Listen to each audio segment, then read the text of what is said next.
11 sur Europe 1. Dimitri Pavlenko, vous recevez ce matin le journaliste au Figaro chargé des religions, Jean-Marie Guénois. Bonjour Jean-Marie Guénois.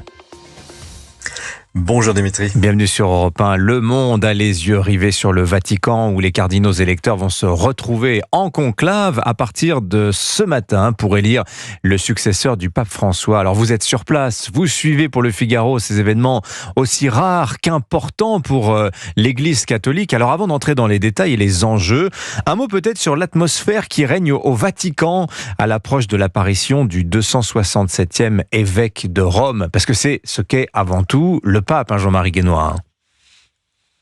Oui, il y a une forte attente et beaucoup d'incertitudes, même par rapport au conclave de 2013 qui avait élu François, cardinal Bergoglio.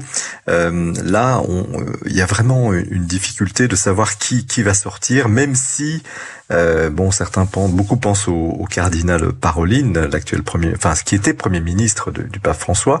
Mais on a à la fois une grande attente, une curiosité, parce que qui peut remplacer le pape François? C'est un peu comme après Jean-Paul II, une forte personnalité. Donc le climat est vraiment une certaine sérénité quand même, mais vraiment une grande curiosité, une attente partagée pas seulement par les milliers de journalistes qui sont là, mais aussi les Romains et puis les pèlerins qui sont là, nombreux pour l'année jubilaire ici en cours à Rome. Oui.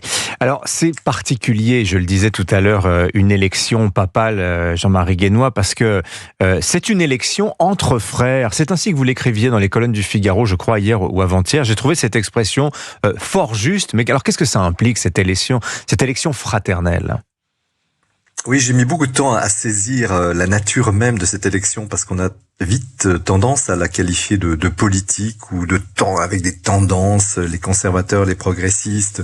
Effectivement, il y a des sensibilités. Effectivement, les cardinaux viennent de 70 pays, c'est énorme, avec leur passé, leur culture, leur langue, leur vision des choses.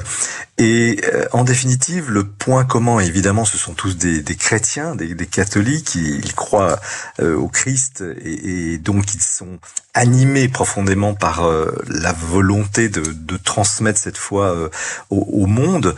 Mais entre eux, quand ils sont entre eux, évidemment, il y a des factions, et on l'a vu évidemment cette semaine, et elles vont s'exprimer dans les votes qui vont venir ce soir et demain.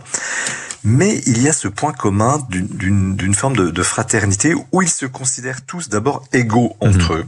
Pour ce vote, ils sont certes les uns, vous êtes archevêque de New York par exemple, et vous êtes archevêque d'une petite ville d'Italie, ça n'a rien à voir. Mais ils sont comme des alter ego, ils sont tous sur le même rang, et surtout, ils vont non pas élire un candidat, un parti, une liste, une tête de liste. Ils vont élire celui qu'ils pensent être le meilleur. Oui. Et il y a dans ce processus d'affinement, finalement d'élimination, mais c'est pas une élimination au sens où l'on voit dans une élection politique, c'est l'un ou l'autre. C'est un sorte de processus, un mûrissement qui va s'accomplir pendant ce conclave, avec des vraies batailles très âpres, qu'on pourrait qualifier d'idéologique, mais fondamentalement, ils cherchent celui qui, parmi eux, sera le plus apte à cette fonction, apte à porter cette Église catholique sur ses épaules. C'est ça, et il y aura donc autant de tours que nécessaire pour arriver à ce consensus. Alors c'est vrai que pour obtenir les 2/3 des voix, ce qui est le quorum requis, ça va être très compliqué. Vous l'expliquez très très bien dans les colonnes du Figaro ce matin, Jean-Marie Guénois.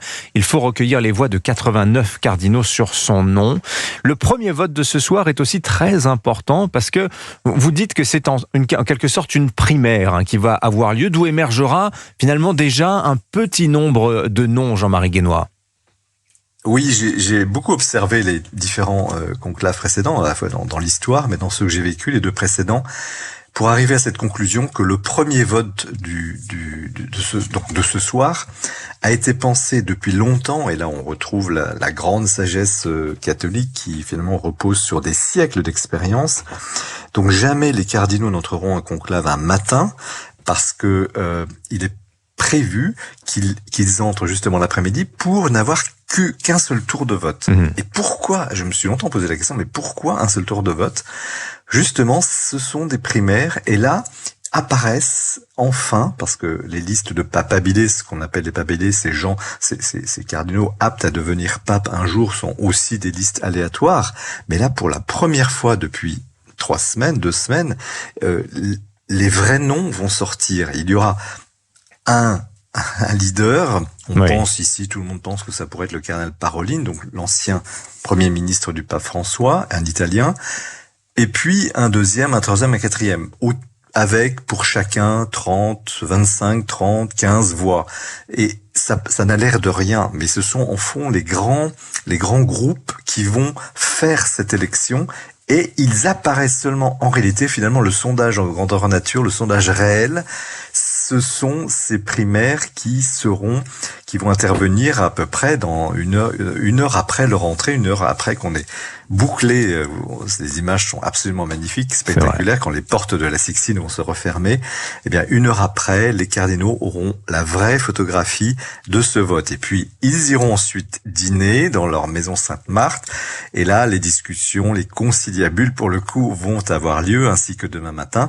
Et demain, les grandes opérations vont commencer avec 2 votes par demi-journée. Et si les choses peuvent aller très vite, si le cardinal Parolin ne rencontre pas trop d'opposition, mais s'il n'est pas élu demain soir, alors là, les débats et les votes éliminatoires ou les alliances qui peuvent se faire pour un vote, se défaire pour le vote suivant, vont conduire à sélectionner ce futur pape. Voilà, ce processus de mûrissement que vous en avez si bien décrit, Jean-Marie Guénois, et on peut vous lire évidemment abondamment ces derniers jours dans les colonnes du Figaro. Je renvoie les auditeurs d'Europe 1 qui s'intéressent vers votre dernier ouvrage, aussi Pape François, la Révolution. On pourrait se dire que c'est dépassé, mais non, c'est très intéressant de lire ce que laisse le Pape François derrière lui, pape qu'on estime aujourd'hui clivant. Y aura-t-il rupture ou continuité avec lui? Ce sera l'une des questions qui se posera dans les prochaines heures. Merci d'avoir été avec nous ce matin. Jean-Marie Guénois, journaliste chargé des religions donc au Figaro. Merci d'avoir été avec nous. Bonne journée à vous.